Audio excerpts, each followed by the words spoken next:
मुर्गी अंडा देने से लेकर उसमें से बच्चा निकलने तक हम कौन कौन सी गलतियां करते हैं और खमियाजा हमें पुअर प्रोडक्शन और पुअर हैचिबिलिटी की सूरत में मिलता है।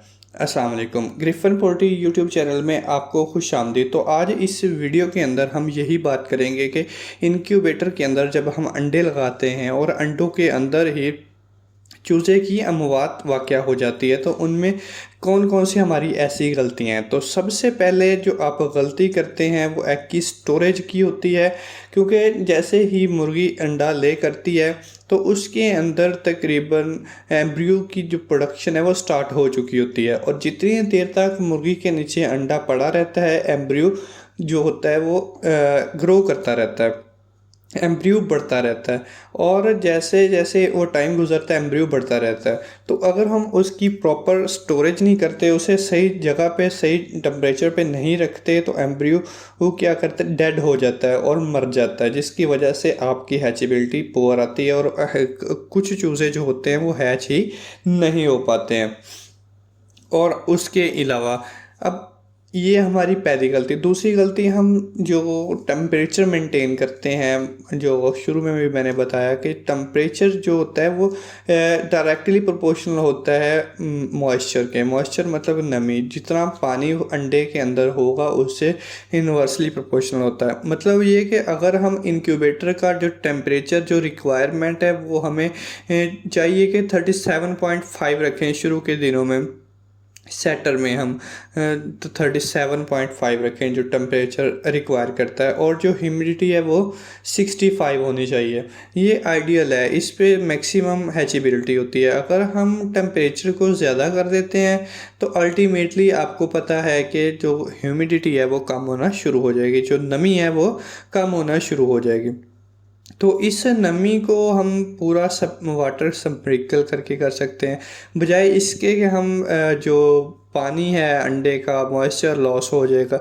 अगर पानी अंडे से ज़ाया होता है तो इस सूरत में क्या होता है कि जो पानी जो एम्ब्रियो होता है उसके लिए डिहाइड्रेशन होना शुरू हो जाती है। पानी की कमी की जो वजह है वो टेम्परेचर ही है। अगर आप टेम्परेचर मेंटेन कर लेते हैं तो जो एयर सैक होता है अंडे का, एक साइड पे एयर सैक होता है जहाँ से हवा अकोमोलेट होती है, या एम्ब्रियो बाहर से ऑक्सीजन लेता है, या जो उसको रिक्वायरमेंट होती है वो वहाँ से पूरी होती है। अगर आप टेम्परेचर को मेंटेन नहीं करते तो आपको ये खमियाजा भुगतना पड़ता है। उसके अलावा आप नमी को बरकरार रखें, क्योंकि जो नमी की रिक्वायरमेंट है वो शुरू के दिनों में, शुरू के 18 दिनों के अंदर 65% है कि इतनी होनी चाहिए।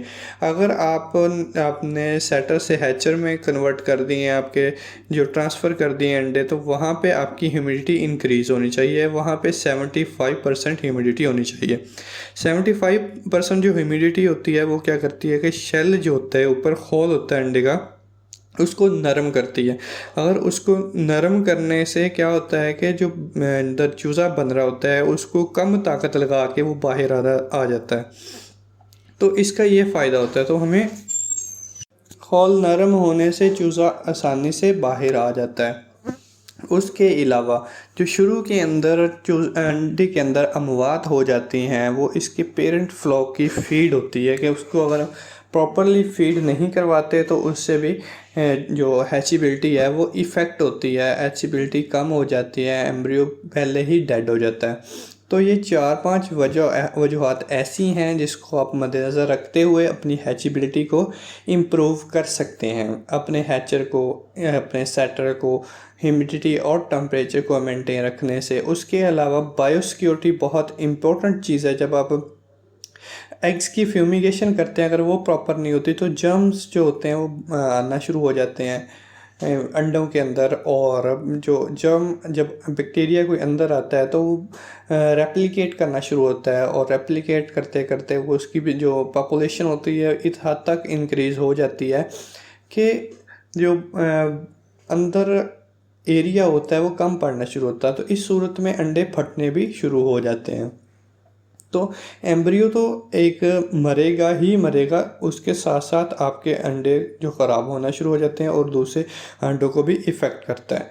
और उसके अलावा अगर आप अपनी हेन्स को, या ब्रीडर हेन है जो जिससे आप अंडा ले रहे हैं, अगर उसको कैल्शियम ज़्यादा दे रहे हैं तो उस सूरत के अंदर जो शेल की थिकनेस है, अंडे का होल है, वो मोटा होना शुरू हो जाता है। जैसे ही मोटा होता है और वो चूज़ा बाहर नहीं निकल पाता, जिस सूरत में क्या होता है कि हमें पुअर हैचिबिलिटी के सूरत में हमें खमियाजा भुगतना पड़ता है। और अगर आपने कम अंडे रखे हुए हैं, अपने घर के अंदर कुछ छोटा सा इंक्यूबेटर रखा हुआ है, तो उस सूरत में आपको चाहिए कि आप ह्यूमिडिटी पूरा करने के लिए, अगर आपके पास कोई ऑटो सिस्टम नहीं है तो पानी का छिड़काव करें। अगर आप मुर्गी भी बिठाएं तो आप नोट करें कि वो भी अपनी चोंच के अंदर पानी लेके आती है और अंडों के ऊपर फेंकती रहती है।